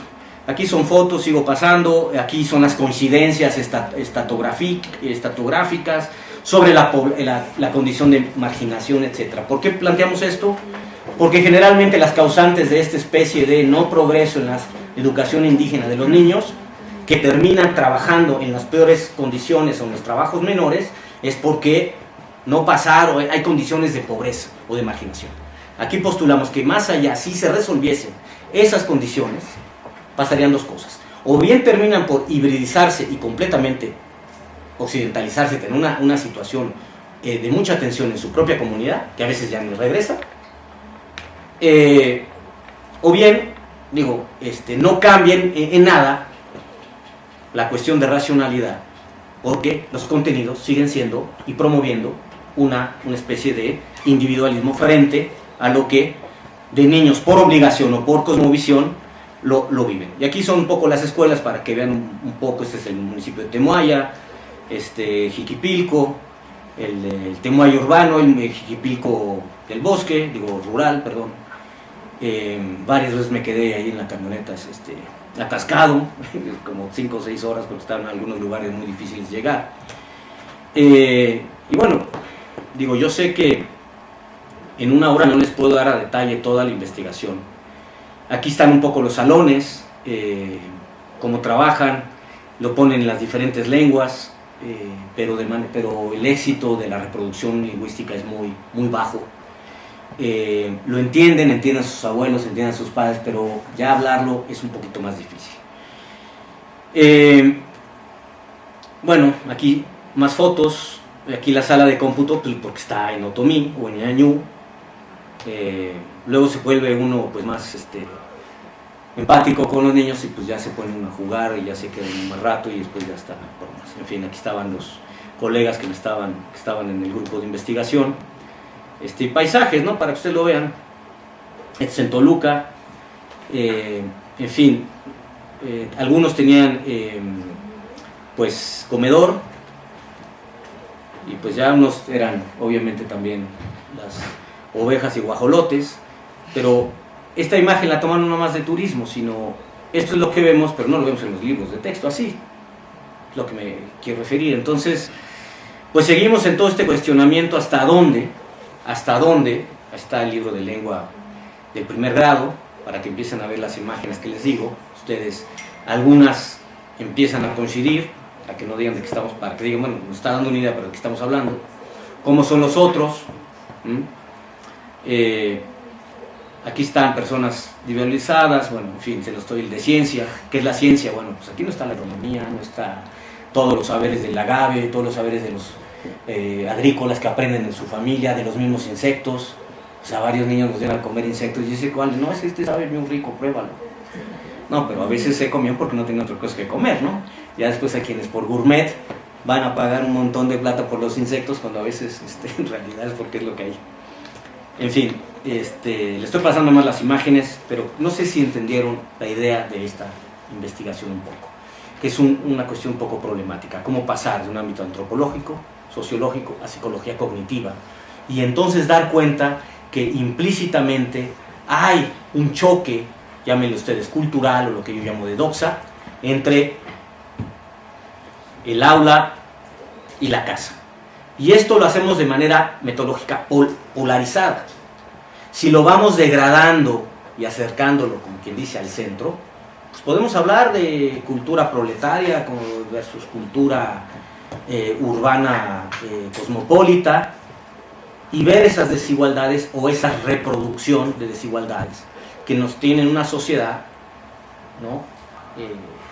Diferenciada entre aquellos que tienen ese logro meritocrático y conocen la racionalidad para llegar al final de un buen trabajo, y los que finalmente no logran captar esa racionalidad que pide el Estado a un sistema de desarrollo que está más arriba, que lo que te pide es que seas una persona que decida autonómicamente, racional, informadamente y según esto a tus intereses que te van a llevar a un mejor futuro, cuando a veces lo que viven es el presente.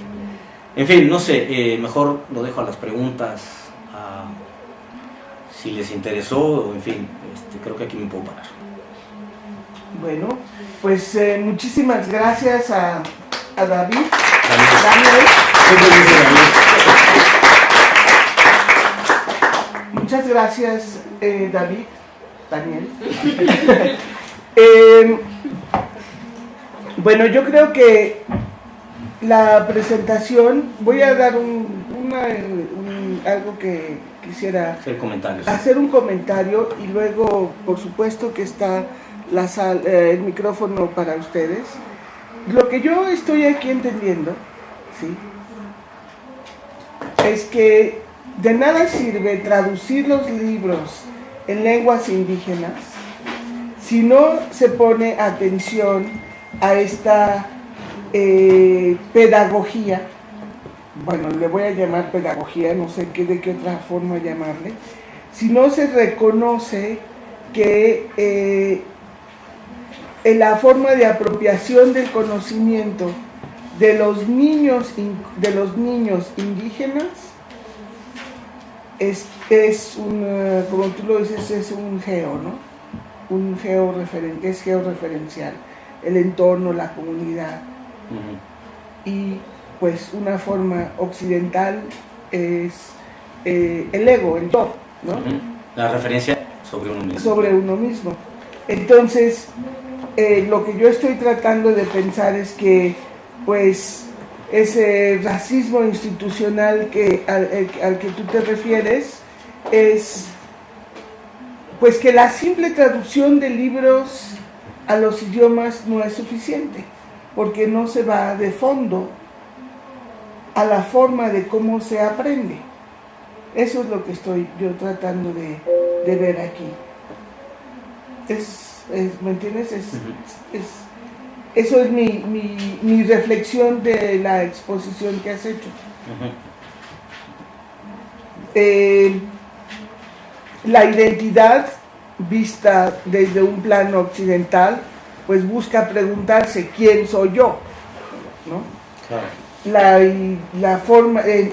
La palabra identidad puede ser que no exista en la forma de aprendizaje de los niños indígenas, sino a dónde pertenezco. Entonces ahí están esos dos, ese conflicto entre esas dos, o conflicto o complementariedad o competencia entre esos dos sistemas de conocer el mundo. De referirse al mundo. Claro. Bueno, eso ya lo verás tú. Pero, ¿quieren participar en esta discusión? Por favor, podemos abrir la mesa. Yo Nada más quería preguntas. preguntarte, en cuestión de... Hola. Hola. Bueno, quería preguntarte también en esta cuestión del racismo, o digamos, sí, de vilipendiar el tema de la lengua materna. Esta otra situación que son las lenguas en extinción, ¿no? Las lenguas en peligro. Porque, por ejemplo, bueno, tú hablas de 22 lenguas con sus múltiples variantes. Bueno, en realidad hay Sí, más, bueno, ¿no? la 64 dijo, o hay ahorita 365. 265 con el español, de lenguas nacionales, con todas sus variantes. Sin embargo, hay de las que se conocen o de las que se tienen, ¿cómo se dice? Pues sí, noción de ellas, ¿no? Y otras tantas, también hay incluidas, que ya están en peligro de extinción, es decir, que ya nada más se hablan, hay 15 hablantes, 20 hablantes, de los cuales 3 de los cuales son, todos son ya grandes, personas grandes, ya no hay niños, es decir, ya no hay cómo, o ya no habría cómo haber una continuidad con eso. Entonces, en esa situación, o en estas lenguas en peligro, precisamente cómo el racismo de Estado, por decirlo de alguna manera, ha ido afectando que hayan desaparecido muchas de ellas y que estén en completa desaparición, otras tantas, ¿no? Entonces, es obvio que, evidente que sí se ha afectado con las políticas, como tú dices, pero con este multiculturalismo que tenemos desde hace 10 años, en las políticas al menos, en los libros, la pregunta concreta sería, ¿tú crees que ayudaría a salvar alguna de estas lenguas? O sea, hablando de lenguas que tienen 30 personas que las hablan, 15 personas, ¿no? ¿Estas políticas podrían hacer algo para ayudarlas, para sobrevivirlas? ¿Tendría caso hacerlo? Esa sería como una pregunta puntual. No sé qué piensas. ¿Alguna otra pregunta? Recogemos 3. Sí, muchas gracias. Quiero hacer 2 comentarios, más que pregunta. Primero, que entendí lo que planteé, porque hace poco escuché en la Feria Internacional de Lenguas Indígenas a otro investigador o maestro que vive en Chihuahua, ha trabajado con... es el mismo que escuché yo, exacto. ¿Sí lo conoces? Sí, después. Muy bien. Entonces lo que él expuso ahí es que los tepehuanes dijeron que ya no quieren ser educados, ya no quieren esas escuelas multiculturales, interculturales, lo que sea, porque entran monolingües de tepehuán y salen monolingües de español, porque eso no incluye para nada sus cosmovisiones no, es lo que dijo, monolingües de tepehuán y salen monolingües de español y sin querer saber nada de su cultura. Y que la única forma que en realidad él veía para revitalizar las lenguas son los nidos de lenguas, que los que saben les enseñan a los que están aprendiendo la lengua como la aprendieron ellos, o sea, de niños, de bebés.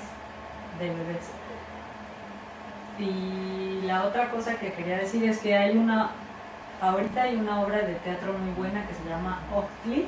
Está en el Teatro Sergio Magaña martes y miércoles a las 8 de la noche, donde es muy claro, además la obra tiene una investigación de fondo. Es muy claro cómo les ha afectado y cómo se viven estas políticas educativas en las vidas de las personas hablantes de lenguas maternas, porque todo lo que ellos es que les cambian el mundo, porque si ellos tienen esa concepción geocéntrica y en los programas no hay esa concepción geocéntrica, lo que tú estás yendo a aprender todos los días es que lo que tú piensas está mal y que básicamente eres una basura, que lo que tú piensas no tiene que ser. Entonces con eso, claro, o te niegas y para llegar a donde quieres llegar según el sistema occidental, o te quedas como estás, pero porque no hay una validez de lo que tú sabes y de lo que tú eres. Y eso por supuesto que está fundado en la colonia y está reproducido. Y en la colonia y hasta en la reconquista anterior de las ideas religiosas en las que solo se aceptaba una sola forma de ver el mundo. Que a mí lo que me da gusto es que ya lo estás planteando tú aquí, y ese día dijeron que también la UNESCO tiene un programa que se llama Links y que es para recuperación de los saberes locales, y entonces estaba una chava mixteca que tenía una beca en Francia para rescatar los conocimientos que hay en su comunidad acerca de cómo interpretan el clima y todos los conocimientos que ellos tienen. Entonces, pues a veces cuando los internacionales ponen atención en otras formas de hacer las cosas, luego dicen, se tiene que hacer así, y a veces a ellos los escuchan los funcionarios nacionales. Pero pues sí, me parece muy valioso esto que estás planteando. Gracias. Muchas gracias. ¿Alguien más? A ver, sí, justo al final, en realidad lo conocí por una colega en Monterrey, y por eso al inicio dije, hay colegas, y junto con otro grupo de lingüistas, que plantean, los nidos o los nichos lingüísticos. Entonces, para esta primera pregunta, yo no sé si puedo hablar, yo no hablo de rescatar o salvaguardar, pues sino la idea de reservas, pero si uno quiere en todo caso funcionalizar, y es lo que yo discutía con este colega lingüista, está muy bien que hagas los nichos, a lo mejor hablando de los nichos, pero cuando estamos hablando de 3 personas que lo hablan, ya es muy complicado, ¿no? Quiligua, ya creo que se va a desaparecer. Antes había 5, pero ya se murieron los 2 mayores, quedan 3. Pero si hay una solución, esta que proponen los lingüistas, pues está más que probada justamente por los menonitas de Chihuahua, los cuales hacen su propia escuela, en su propia lengua, con lo que implica su cosmovisión. Si queremos hablar en términos muy llanos de salvaguardar, salvar, o lo que... esa es la medida de urgencia. Eso es tal y como en un ecosistema, ¿sí? Se dice, para esta especie, pues hay que tenerlas, protegerlas, y ya cuando están, pues sí, hay interacción con el ser humano, porque también la interacción del ser humano no forzosamente todo es negativo, ¿no? En el ecosistema. Pero hay 2 puntos aquí al respecto, que yo traigo una discusión también con mis colegas antropólogos. Por un lado, yo no estoy seguro que, como dicen, una lengua, la desaparición de una lengua es la desaparición de una cosmovisión. Ciertamente una lengua es el representante, el reflejo, el comunicador de una manera de ver el mundo, pero no las únicas. El ejemplo que yo tengo, y que se repite, es de tantos hijos de intelectuales que hablan la lengua materna, pero que los hijos no lo hablan, pero que sin embargo en casa aprendieron ciertas formas referenciales, ciertas formas de comportamiento, ciertas morales, ciertas cosmovisiones, sin que forzosamente ellos hablen la lengua. ¿Sí? Caso de este colega José Luis Romo, que es un pintor otomí, que estudió en la academia, etc. Fue bastante reconocido en su área y en Hidalgo, se murió hace poco, por cierto, se murió. Le presté mi casa allá aquí en Etiopía para irse al IMSS aquí del siglo XXI. Y estuvo 2 meses ahí y se murió de cáncer. Tiene 3 hijos. Y a mí la discusión que yo tenía con él, él decía, es que si no aprenden la lengua, no son otomís.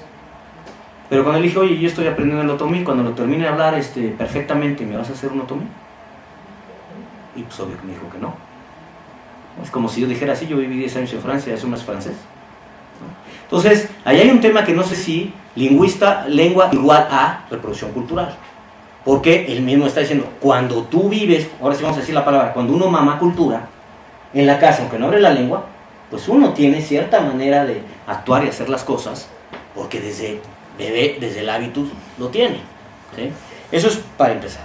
Entonces, lo que uno transmite, por eso yo lo transmito a través, lo explico a través de la espiritualidad o de las creencias, ¿no? Las creencias que uno se va transmitiendo, los referentes. Entonces, sus 3 hijos de José Luis Romo, uno es el secretario de Sedesol del Estado de Hidalgo, no sabe la lengua, pero él sí es completamente, o sea, ya se le olvidó hasta, tiene todavía ciertas maneras de ver las cosas, pero es egocéntrico referencial. Su segundo hijo está como entre los dos.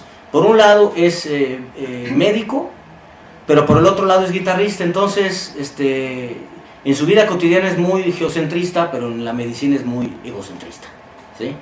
Y ahí tiene una dificultad de cómo incorpora ciertos saberes de curación otomí, ¿no? Por ejemplo, el temazcal, pues dice es un vapor, pero no sabe cómo incursionarlo en el área médica. Y su hija es completamente geocéntrica. Y los 3 no hablan la lengua. Sin contar todos los colegas que son poetas, etcétera, bilingües.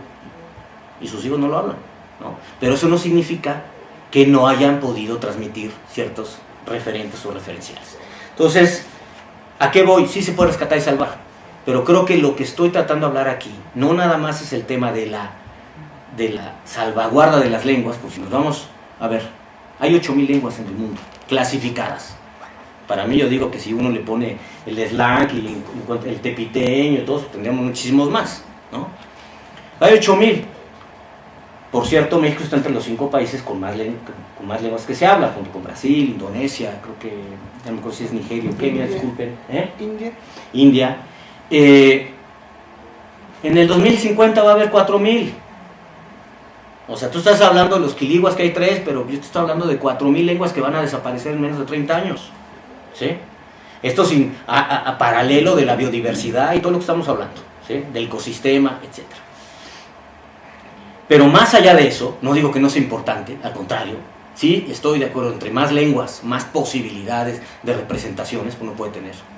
Pero a lo que yo voy es que en el sistema en el cual estamos, se nos prepondera un tipo de referencial individual y que las consecuencias son devastadoras. Está muy bien que la UNESCO tenga sus programas, y pues sí, a los franceses les encanta, pero los franceses son los primeros que deberían de lo que tienen que hacer, porque ellos hicieron un etnocidio en su propio pueblo. Todos los bretones, todos los occitanos, todos los celtas, que ahorita con trabajos están, digo, en la 1950, todas las políticas educativas, mejor ni te digo, lo que hicieron franceses, esos sí son implacables, ¿no? Y los de Países Bajos, los neerlandeses, igual. Los holandeses fueron, las 2 colonias, las 2 zonas holandesas, a todas las demás de los Países Bajos, pues la educación es en holandés. Los frisones hasta hace 6 años ya pueden dar sus clases en la primaria en frisón. Por eso no se llama Holanda, se llama Países Bajos. Pero bueno, ese es otro tema. En fin, a lo que voy es, estamos también, no nada más perdiendo lengua, sino formas referenciales que complementan no nada más la sociedad, sino el cerebro humano. Los neurolingüistas nos están hablando que la parte que uno utiliza cuando está aprendiendo una lengua indoamericana es la parte de la sensibilidad, la creatividad, la misma de la música. Cuando uno aprende una indoeuropea, es la parte más racional, conceptual. Para que me entiendan, en uno usamos metáforas, en otro usamos conceptos. No significa que uno sea superior al otro, pero estamos ya limitándonos en un tipo de saber. Y eso se le agrega, obviamente, todos los demás saberes, que no se trata de vamos a quitar la medicina hipocrática. No, vamos a incorporar todos los demás saberes. Sobre todo, porque no soy yo el que lo dice, es el Estado, que pretende desde los 90 ser incluyente, equitario, y nos bombardean con una serie de comentarios todo el tiempo y de políticas, que se supone que es la legitimidad de por lo que existe, de inclusión de todos sus habitantes, y no lo está haciendo. Yo no estoy para decir cómo se comportan los niños otomíes, pero sí estoy para decir cómo el Estado no se está comportando con lo que está prometiendo. Ahí sí creo que puedo tener toda la objetividad. Yo no tengo ninguna objetividad de decir cómo se comportan los otomíes, que por cierto, colegas europeos les encanta venir a decir, desde Jacques Cousteau, en todo caso el otomí, hasta Galimier, cómo se comportan los otomianos o los ñañús, y a ver entonces que un otomí se vaya a vivir 10 años allá, aprende el francés, se pone las botas y se enloda ahí en las calles de París y Marsella, y va a decir, no, pues es que los franceses, pues no sé, son huraños, cretinos, envidiosos, todos, va a decir, no, pues no somos así. O sea, sí, para ellos sí pueden decir cómo y uno no puede decir cómo son. Entonces, eso es todo un problema también de la antropología, ¿me explico? Pero por lo contrario, creo que sí podemos hablar de instituciones, porque esos sí son objetos, ¿sí? Entonces, yo aquí estoy hablando de cómo las políticas pretenden ser incluyentes y terminan ser diferenciales. Políticas de Estado multiculturales iguales a políticas de violencia de Estado. De ahí que hablemos que es intercultural y multicultural, es todo un tema. Ahora, sí, pues, sobre el tema de identidad, creo que lo dijiste muy bueno, me gustó lo que dijiste en el sentido de, más que identidad, hay sentido o sentimiento de pertenencia. De ahí que incluso, se lo digo de una vez, la noción de identidades está completamente obsoleta, porque es un concepto cosificante en el cual nos dicen pueblos indígenas. Y entonces uno ya se hace a su imagen cómo van a actuar. Pues no somos todos seres humanos. Y entonces, ¿qué? O sea, uno va a juzgar y empieza a hacer metodológicamente un sesgo increíble. Porque ya le ponemos indígena sin saber que es indígena, pero ya le estamos adjuntando un identificador además de comportamiento. Cuando yo también, el hijo de Romo es un funcionario aquí de Sedesol, y pues su racionalidad es completamente occidental, ¿no? Entonces, ahí es cuando yo digo el ocaso de las identidades, y vamos a hablar de sentimientos de pertenencia, y entonces es otra cosa. Sí, terminó diciendo, el Estado tiene buenas intenciones porque quiere incluir a todos, no basta con que pongas las lenguas, es más, yo diría, cambia los contenidos, tanto aquí en las escuelas urbanas, como en las escuelas rurales, o en las escuelas con lengua materna, sin que sea forzosamente traducido a la lengua, y obtienes más resultados en términos referenciales. El tema es que tú me lo estás traduciendo, pero me estás traduciendo el mismo contenido egocéntrico. Hay esta serie de choques y tensiones que los ves en los niños, o bien se sienten menos, o bien se siente que son tontos, y hay toda la autoestima y toda la situación que conocemos que viene acarreándose por generaciones.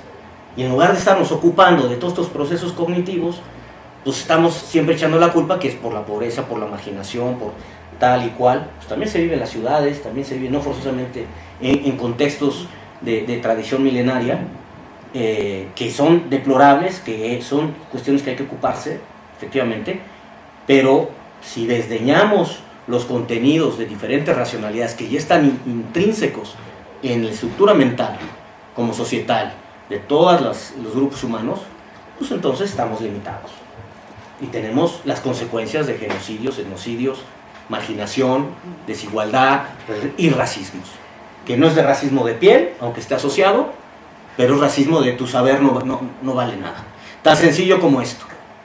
¿Por qué no se ponen formas de organización política, de decisión política, de cultivos, de formas de tratamiento en la naturaleza, a las mismas políticas públicas o a la misma Constitución?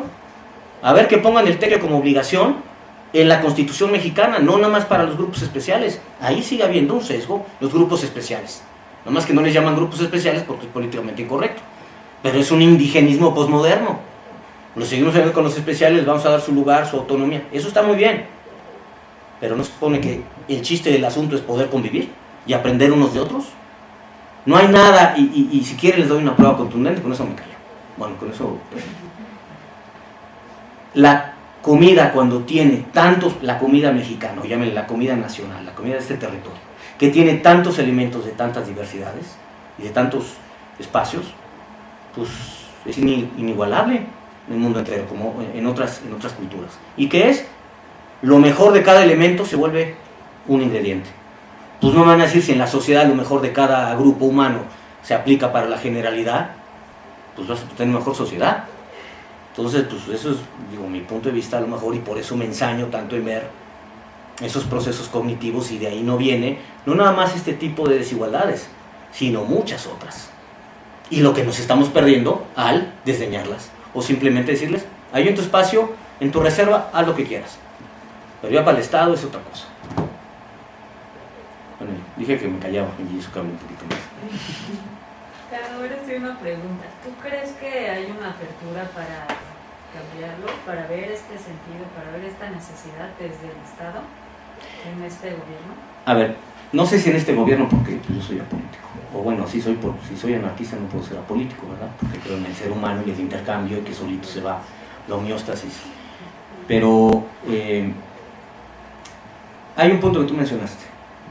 De una u otra manera, cuando yo hablé de los 90s, es que en el concierto de naciones del mundo se dieron cuenta, como lo hicieron desde el 68, que el discurso de la modernidad, el discurso industrial, el discurso individualista, nos estaba trayendo a situaciones de vida no deseables. Desde el 68 se empezó a plantear, en los 90 hay una implosión, tan sencillo como esto: si la modernidad, el espíritu, el discurso de la modernidad se la pasa diciendo con la historia del progreso, que son mejor que todos los demás, se vuelve un monólogo y hay una implosión. Cuando no intercambias, te autodestruyes. Esa saturación que yo llamo del discurso de la modernidad abrió en los 90 a que todo el mundo empezara a hablar de multiculturalismo, y entonces México ahí va, teniéndolo en la vuelta de su casa, aquí mismo presente, a aplicarlo. Pero el tema es que no reflexiona al respecto.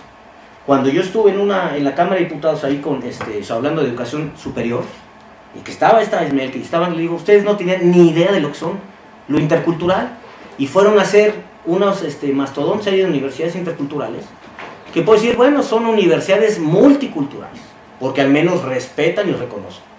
Pero yo digo, más allá de reconocer, hay que conocer, y no para volverse el otro, sino para entender sus referenciales, y justamente no haya situaciones luego de jerarquías, discriminaciones y hasta racismos, ¿no? Entonces, sí está sensible, porque el mundo ahora está sensible.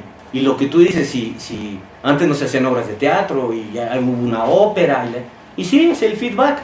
Uno se va al otro lado del continente, le hacen caso a lo que quieren, por lo que usted quiere y mande, y regresan y tienen que estar en el concierto de naciones. Pero hasta donde hay una real conciencia. Pero tarde o temprano van a tener que llegar a esa situación, porque no es un fenómeno político o sociológico que el Estado controle, es un fenómeno antropológico, que si lo evitas, te desplomas y solito uno se destruye. Las dictaduras, que es un monólogo, se destruyen solas. Los monopolios económicos se destruyen solos. Si no hay intercambio y diversidad y promoción de la diversidad a través del intercambio, la sociedad no pervive. Entonces también lo hacen porque entendieron que sin la diversidad del otro, yo no existo. Entonces tarde o temprano van a tener que hacer. Así que pues, a lo mejor nos toca, a lo mejor no, pero pues, a lo mejor estos trabajos ayudan un poco a concientizar que lo podemos empezar a hacer, ¿no? ¿Y ese trabajo dónde va a estar después? Bueno, va a ser un libro completo, es como una especie de atlas almanaque, el próximo año sale, aunque hay una serie de escritos por ahí, pues previos que uno va haciendo, porque no se puede esperar hasta que se acaben. Entonces hay algunas partes en las cuales ya se han publicado, está mi nombre, pero pues en una de esas le digo a Natividad y venimos a presentar el libro. Claro que sí. Bueno, la cuarta transformación, con indígenas al frente de la política indigenista, pues va a requerir de una burocracia indígena muy grande por primera vez, y pues podría ocurrir que se toman en cuenta pues estas formas, Claro. georreferenciales. Claro. Porque bueno, esa forma georreferencial en la manera de tomar decisiones, pues ya empieza a ser conocida. Así que, bueno, yo soy optimista. Esperemos que sí hay un cambio hacia la posibilidad de incluir el pensamiento indígena, la racionalidad de los pueblos originarios, sin mediaciones, ¿no? Sin barnices para que parezca aceptable. Bien, pues le agradecemos muchísimo al doctor Gutiérrez Martínez por su muy interesante conferencia. Podríamos quedarnos otras 2 horas, pero no, yo creo que nadie quiere. Ahí tenemos un punto en común. Pero sigan viniendo, recuerden, es el jueves último de cada mes. La próxima sesión, bueno, ya les dijo el doctor Vizcaíno, hay una sesión en